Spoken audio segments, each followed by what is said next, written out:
I bet you didn't know that it's possible to recruit 100% of your population in Hearts of Iron 4. And not just the men,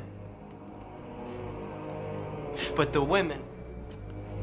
And the children too. And yes, I'm talking vanilla HOIIV 4 without cheating at all. You just need a couple of stars to be aligned, but it's technically possible, and this is how you can do it. So first things first, you need to start the game as Lithuania. Lithuania has a horrible starting recruitable population at only 0.87%. You got limited conscription, however, you have 2 national spirits which bring it down. Low Iron Wolf threat, minus 15% recruitable population factor, and Agrarian Society minus 50%. You can get rid of Agrarian Society at any point, you just need to finish modernize our industry, which makes it less bad, and then develop natural resources, which turns it into a good national spirit. And yes, I'm very aware, more than 2 months ago I made almost an identical video, but since then I have discovered some things, and since then we had a major update which changed some things as well. Next thing you want to do is not go for this, but instead reconvene the Seimas. To get the most manpower you have to go for this right path, so you have to exile Voldemaras, except you don't do that. Instead you free his ass. This is what you organize the Iron Wolf. You can also go for Lithuanian Activist Front, and after this you can go for the Iron Wolf Youth. This will give you military youth national spirit, as you can see right here. This is identical to the generic military youth national spirit. So yeah, some time ago Lithuania was literally nerfed because generic focus tree was nerfed. You can do rapid fortifications in the east if you want to. You can also do defense from the above if you want to. You can also do a new kind of Iron Wolf. This is probably the only useful focus right here, as it gives you some stability, mechanized research bonus, and also permanent 5% attack and defense for mechanized. Now what you must not do is unify the military, because this will turn you fascist and then you do the fascist tree, which is not that good for manpower. Instead you need to wait. You see, you got this national spirit. This thing gets worse over time. When they all time out, you will actually get a civil war. In the meantime, we can go for Lithuanian preservationism, which is a really nice focus. After Rastiki's military reforms, we can also go for patriotic education, which gives us 10% stability and also 10% recruitable population factor. You can also integrate your position, do patriotic socialism, then you can choose to go either for peace with Poland and strength and unity, or Soviet mutual assistance and victory and trust. On the right side of the focus tree, you could go for purge popular resistance, and one of these 2 focuses, or both of them. I prefer anti-communist militia, because for only 35 days we get 2 divisions. And then a reminder of the true enemy,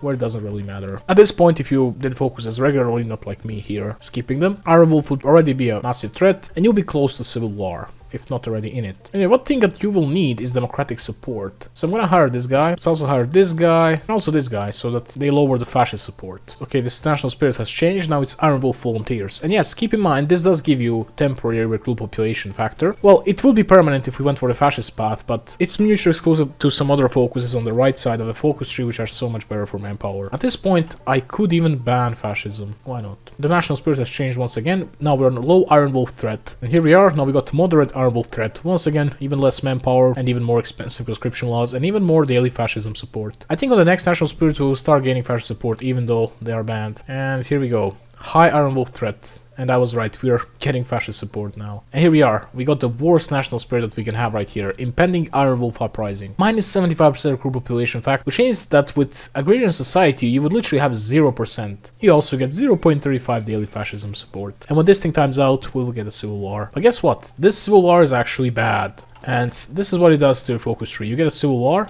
The free Voldemaras focus and all these focuses under it, they get uncompleted. Instead you finish exile Voldemaras. This focus also gets uncompleted and you can finish it once again. But that's not the point. What is the point, however, is that you lose military youth. As you can see, it's nowhere to be found. But there's a way we can actually prevent this. If at the time this thing is finished, you control no more than 1 state, whether you actually lose the ownership of them if someone else owns them, or if you're simply fighting a country and they manage to control all of your states except for 1, well, the civil war bugs out, because for civil war you need 2 states. One that you're gonna be in and one that the enemy is gonna be in. It's just gonna time out and the game will bug out. You will actually flip fascist. Or not.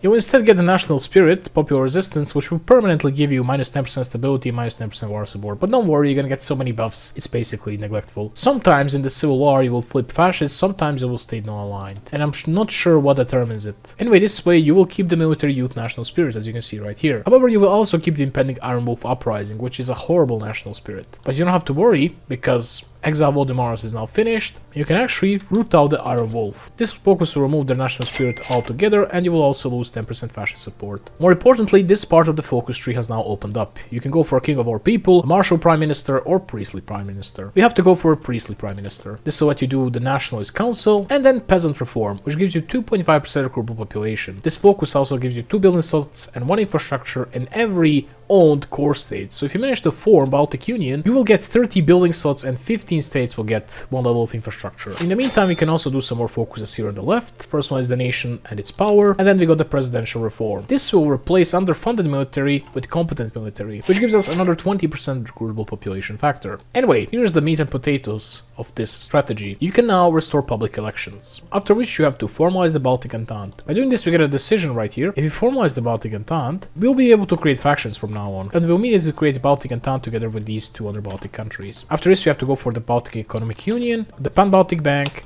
and Baltic Defense Army. Once we finish proposal Baltic Union, these countries will flip democratic, no matter what's going on inside of them. We have to go for united by separate. This gives us a very sweet national spirit. The Baltic Union, 3% base recruitable population as well as 30% factor. And now something magical has to happen. One of these countries, let's say Latvia, has to take over our faction. We're still together in faction, we all love each other, but they are now the leader. In the meantime, they had to suspend the constitution of Latvia and make sure to renew the Kviesis term. They got enough democratic support, they'll be able to renew the constitution of Latvia, which would usually make them democratic, but this time they already are democratic. And now this focus is usually locked, because if someone else formalized the Baltic Entente, then no one else can do it. But if you're in faction with other 2 Baltic states, you'll be able to just bypass it. And now we just have to go for the Baltic Economic Union, the Pan-Baltic Bank, Baltic Defense Army, and then propose a Baltic Union.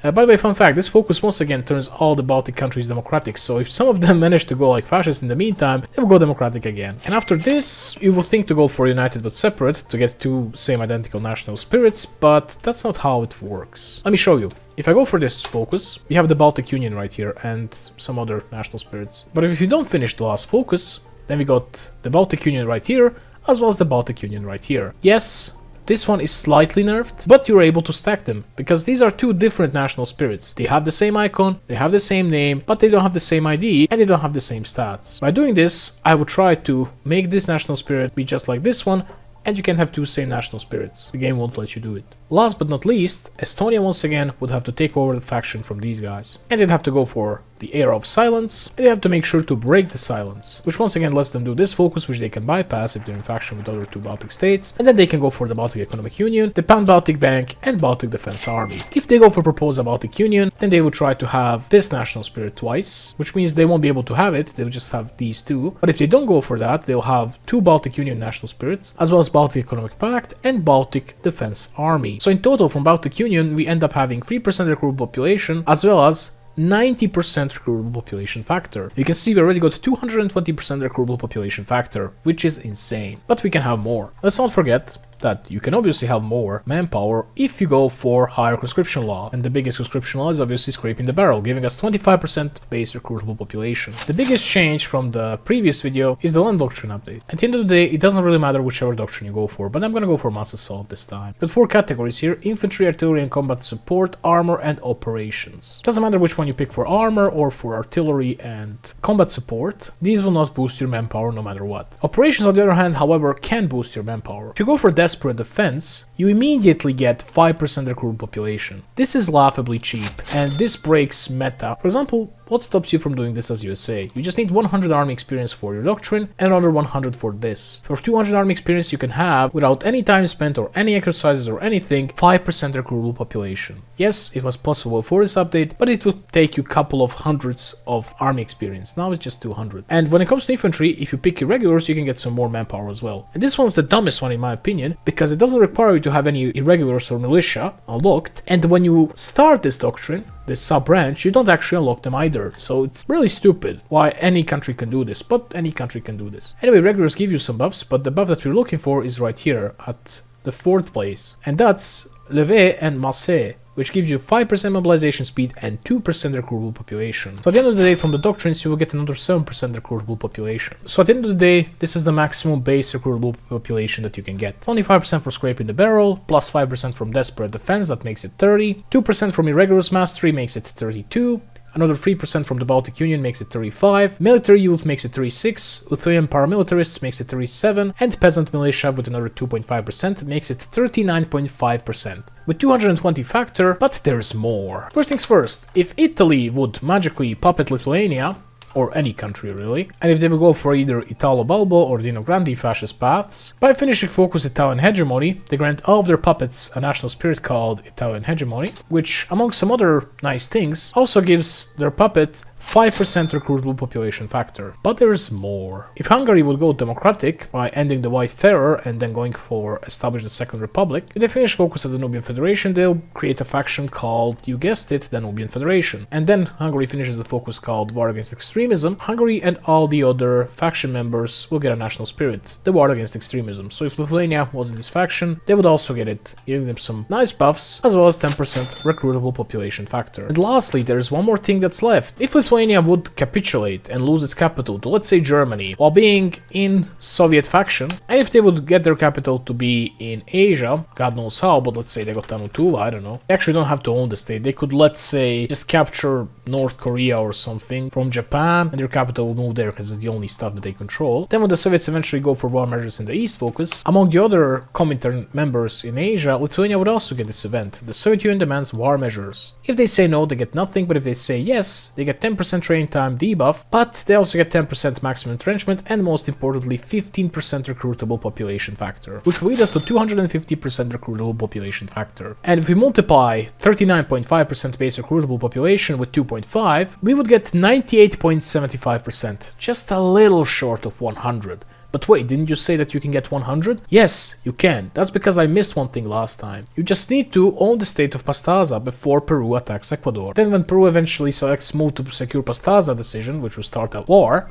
they would actually attack you, and both you and them get a national spirit. The Amazonian War. You can no longer join factions, but you get 5% recruitable population factor and 20% attack and defense on core territory. And the best part is, even when they manage to conquer Pastaza, they'll offer you peace. And you can literally say no, and you keep this national spirit until the end of the universe. Anyway, this gives us another 5%, therefore we get 255% factor, and multiplying that with 39.5, we get 100.72. The war measures in the East is a temporary national spirit. We only have it for 3 years, but come on, that's a long enough time. If we would get it somewhat late, we'll definitely be able to recruit that 15% factor in those 3 years. Okay guys, it's the moment of truth.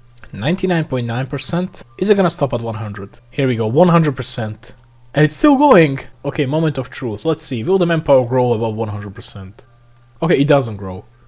It doesn't grow. So the game is aware that we went over 100% and it can't go anymore. Yeah, but we literally recruited everyone. Look at this state, for example. There is no civilians here. Not a single civilian. Everyone's on. Even our president is literally in military right now. Or maybe he's in this reserve manpower. Let's make sure that he's in the military. So yeah, 100% recruitable population HOIIV. If, as I said it, multiple stars aligned, or if maybe you did this in multiplayer intentionally, maybe we should do it. Maybe we should plan a multiplayer game, guys, and maybe stream it as well, and then pull this off. I hope you enjoyed the video, guys, and see you in the next one. And yeah, check out my Project Zomboid series, in case you didn't get it recommended because it's a different game. You might enjoy it, and bye.